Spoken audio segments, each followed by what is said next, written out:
কুরাইশের জনগণ, তাড়াতাড়ি যাও সবাই, ইসাফ এবং নাইলার কাছে যাও। তাড়াতাড়ি যাও কুরাইশের মানুষ। এই আলমুগিরা, কোথায় তুমি আলমুগিরা?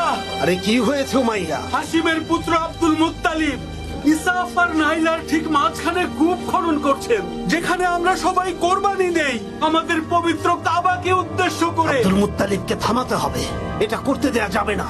হ্যাঁ হ্যাঁ, চলো সবাই, হ্যাঁ, চলো। ওকে থামাতে হবে। এই Abdul Muttalib, Abdul Muttalib, Abdul কি করছো মুত্তালিব, তুমি এটা আব্দুল মুত্তালিব? কি চান আপনারা? তুমি এখানে কিছুতেই কূপ খনন করতে পারবে না। আমাদের আদর্শ ইসাফ ও নাইলাহ আছে, যেখানে আমরা কোরবানি দিই, যেটা আমাদের প্রার্থনার জায়গা। মহান আল্লাহর নির্দেশে আমি খনন করছি। আপনারা দেখতে পাচ্ছেন না একটা পুরনো কুয়া এখানে বন্ধ হয়ে আছে? ওদেরকে থামাও হারিস। জো হুকুম আব্বা। আমরা এখানে এসব করতে আসিনি আব্দুল মুত্তালিব, খনন করা বন্ধ করো। পানি না আসা পর্যন্ত বন্ধ হবে না। দেখো আমার ভাই, আমরা এখানে লড়াই করতে আসিনি।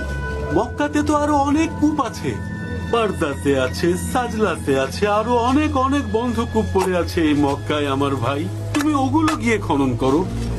কেন কেন এত জায়গা থাকতে তুমি এখানেই খনন করছো? অন্য কোনোটা খনন করো, আমরা সাহায্য করব। আমার কাছে নির্দেশ এসেছে। কে তোমাকে নির্দেশ দিয়েছে আব্দুল মুত্তালিব? এক অলৌকিক কণ্ঠ আমাকে নির্দেশ দিয়েছেন। আমাকে এখন আমার নির্দেশ পালন করতে দিন। আমি আমার নির্দেশ পালন করেই থামবো। এটা হতে পারে না। তোমার পুত্রকে সরে যেতে বলো, তারপর দেখছি।